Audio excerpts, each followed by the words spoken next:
আসসালামু আলাইকুম। সবাইকে স্বাগত জানাচ্ছি। আমি নাসরুল ইসলাম তন্ময়। শুরুতে বিআরবি কেবল সংবাদ শিরোনাম। বাংলাদেশের সর্বশেষ গুরুত্বপূর্ণ আপডেট সংবাদে আপনাকে স্বাগত। শুরুতে সংবাদ শিরোনাম, পরে বিস্তারিত। শুরুতেই জানাবো, আওয়ামী লীগ ও সাংবাদিক ইস্যুতে ডক্টর ইউনূস সরকারের প্রতি যুক্তরাষ্ট্রের জোরালো বার্তা। বাংলাদেশের ভিন্ন মতাবলম্বী এবং বিরোধীসহ সবার মত প্রকাশের স্বাধীনতা, শান্তিপূর্ণভাবে সমাবেশ করার অধিকার সমুন্নত ও সুরক্ষিত রাখতে নোবেল বিজয়ী অর্থনীতিবিদ ডক্টর মোহাম্মদ ইউনূসের নেতৃত্বাধীন অন্তর্বর্তীকালীন সরকারের প্রতি জোরালো আহ্বান জানিয়েছে মার্কিন যুক্তরাষ্ট্র। এরপর জানাবো, রংপুরে মহাসড়ক অবরোধ করে ছাত্র জনতার বিক্ষোভ। অন্তর্বর্তীকালীন সরকারের উপদেষ্টা পরিষদে উত্তরাঞ্চল উপদেষ্টা নিয়োগের দাবিতে মহাসড়ক অবরোধ করে বিক্ষোভ ও সমাবেশ করেছে ছাত্র জনতা। জানাবো, সার এবং গম আমদানির সিদ্ধান্ত নেওয়া হয়েছে বললেন অর্থ উপদেষ্টা।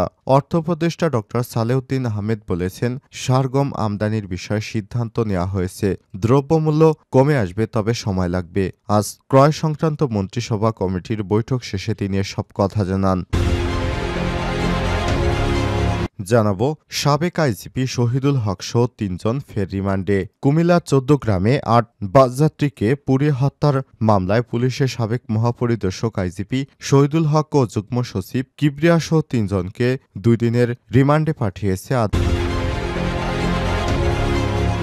এদিকে চট্টগ্রামে ফোম কারখানায় আগুন নিয়ন্ত্রণে ৫ ইউনিট। চট্টগ্রামের সাগরিকার একটি ফোম কারখানায় অগ্নিকাণ্ডের ঘটনা ঘটেছে। আগুন নিয়ন্ত্রণে কাজ করছে ফায়ার সার্ভিসের ৫টি ইউনিট। বুধবার ১৩ নভেম্বর বিকেলে এই অগ্নিকাণ্ডের ঘটনা ঘটে। এবং সর্বশেষ জানাবো, ট্রাম্পের জয়ের সংখ্যায় গুগল এবং মেটা। ডোনাল্ড ট্রাম্পের সাথে দ্বন্দ্বের কারণে সংখ্যায় টেক জায়ান্ট মেটা ও গুগলের মতো প্রতিষ্ঠানগুলো। অন্যদিকে আশার আলো দেখছে সিলিকন ভ্যালির প্রতিষ্ঠান টেসলা এবং এনভিডিয়া। এদিকে নির্বাচনের প্রভাবে ২১% পর্যন্ত বেড়েছে ডিজিটাল মুদ্রায় বিনিয়োগ। ট্রাম্প প্রশাসনের প্রভাব শুল্ক থেকে শুরু করে ভিসা পর্যন্ত সবকিছুতেই দেখা মিলছে। নির্বাচনে জয়ের আগেই যার ঘোষণা দিয়েছে ট্রাম্প নিজেই। রাজনৈতিক পথ পরিবর্তনে টেক জায়ান্টদের মাঝে কেউ পাচ্ছেন প্রশংসা, আবার কেউ পাচ্ছেন আশঙ্কা। প্রিয় দর্শক, এতক্ষণ শুনছিলেন সংবাদ শিরোনাম, এবারে বিস্তারিত। তবে তার আগে বন্ধুরা, অনুরোধ থাকবে সংবাদটিতে একটি লাইক দিন। এই চ্যানেলে আপনি নতুন হয়ে থাকলে আমাদের সংবাদটি দেখতে দেখতে চ্যানেলটি সাবস্ক্রাইব করে রাখুন, যাতে করে বন্ধুরা আমাদের পরবর্তী লেটেস্ট আপডেট সংবাদগুলো সবার আগে আপনার কাছে পৌঁছে যায়। কমেন্ট করে আপনার মূল্যবান মতামত জানিয়ে দিন আপনি বিশ্বের কোন দেশ থেকে আমাদের সংবাদটি দেখছেন এবং শুনছেন। এবারে বিস্তারিত। আওয়ামী লীগ ও সাংবাদিক ইস্যুতে ডক্টর মোহাম্মদ ইউনূসের সরকারের প্রতি যুক্তরাষ্ট্রের জোরালো বার্তা। বাংলাদেশে ভিন্ন মতাবলম্বী ও বিরোধীসহ সবার মত প্রকাশের স্বাধীনতা, শান্তিপূর্ণভাবে সমাবেশ করার অধিকার সমুন্নত এবং সুরক্ষিত রাখতে নোবেল বিজয়ী অর্থনীতিবিদ ডক্টর মোহাম্মদ ইউনূসের নেতৃত্বাধীন সরকারের প্রতি জোরালো আহ্বান জানিয়েছে যুক্তরাষ্ট্র। ওয়াশিংটনে স্থানীয় সময় মঙ্গলবার ১২ নভেম্বর মার্কিন যুক্তরাষ্ট্রের দপ্তরের নিয়মিত প্রেস ব্রিফিংয়ে দপ্তরের মুখপাত্র বেদান্ত প্যাটেল এই আহ্বান জানান। আওয়ামী লীগের নেতাকর্মীদের রাজনৈতিক সমাবেশ করতে বাধা দেয়া এবং ১৮৪ জন বাংলাদেশি সাংবাদিকদের গুরুত্বপূর্ণ অ্যাক্রেডিটেশন কার্ড বাতিল করা নিয়ে আলাদা প্রশ্নের জবাবে এমন মন্তব্য করেছে ওয়াশিংটন।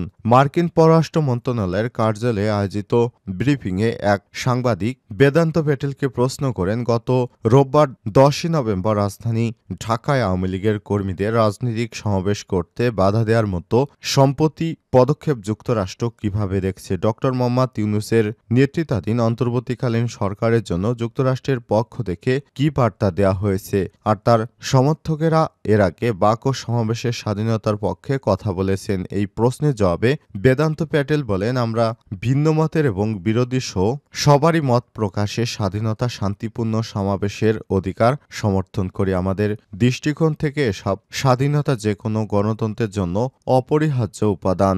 এ সময় তিনি আরো বলেন, আমরা নিয়মিতভাবে বাংলাদেশের অন্তর্বর্তীকালীন সরকার সহ আমাদের সব অংশীদারদের এই সমর্থনের কথা জানাই এবং দেশে সত্যিকারের গণতান্ত্রিক ভবিষ্যৎ নিশ্চিতে বাংলাদেশের সব নাগরিকের জন্য এসব স্বাধীনতা সমুন্নত ও সুরক্ষিত রাখা জরুরি। রংপুরে মহাসড়ক অবরোধ করে ছাত্র জনতার বিক্ষোভ। অন্তর্বর্তীকালীন সরকারের উপদেষ্টা পরিষদ মণ্ডলীতে উত্তরাঞ্চল উপদেষ্টা নিয়োগের দাবিতে মহাসড়ক অবরোধ করে রংপুরে বিক্ষোভ ও সমাবেশ করেছে ছাত্র জনতা।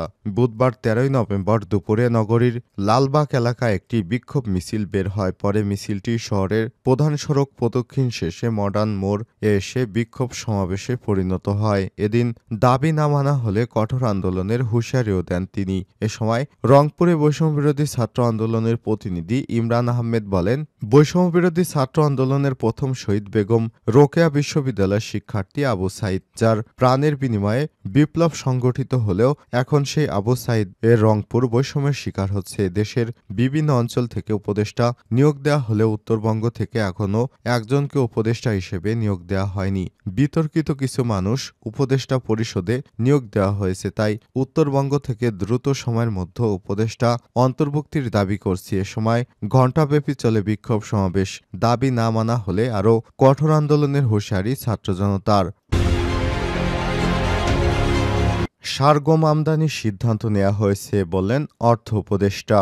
অর্থ উপদেষ্টা ডক্টর সালেউদ্দিন আহমেদ বলেছেন, সার গম আমদানির বিষয়ে সিদ্ধান্ত নেওয়া হয়েছে। দ্রব্যমূল্য কমে আসবে, তবে সময় লাগবে। বুধবার ১৩ নভেম্বর ক্রয় সংক্রান্ত মন্ত্রী সভা কমিটির বৈঠক ষেষে তিনি এসব কথা বলেছেন। সালেউদ্দিন আহমেদ বলেন, আগের সরকারের সারের বকেয়া পাওনা পরিশোধ করে দেওয়া হয়েছে। তিনি আরও বলেন, জানুয়ারিতে প্রথমে ষষ্ঠ এবং সপ্তম শ্রেণীর পাঠ্য বই শিক্ষার্থীদের হাতে পৌঁছে দেওয়া হবে। এ লক্ষ্যে সরকার কাজ করছে।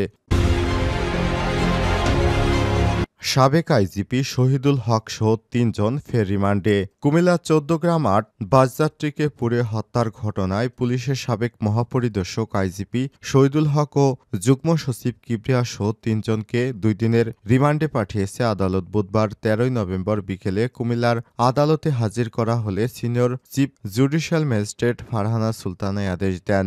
এর আগে মামলার তদন্তকারী কর্মকর্তা ও ১৪গ্রাম থানার এসআই মশিউল আলম ২ দিনের রিমান্ড শেষে তাদের আদালতে হাজির করে ১০ দিনের রিমান্ড আবেদন করেন। শুনানি শেষে কুমিল্লার আদালতের public prosecutor PP Kaimul Haque Rinku বলেন, সাবেক IGP A K M Shahidul Haque, সাবেক যুগ্ম সচিব A K M G Kibria Majumder ও মেহেরপুর জেলা ওলামা লীগের সভাপতি জহিরুল ইসলাম সেলিমকে জিজ্ঞাসাবাদের জন্য পুনরায় ১০ দিন করে রিমান্ডের আবেদন করা হয়েছে। শুনানি শেষে আদালত ২ দিনের রিমান্ড মঞ্জুর করেছে।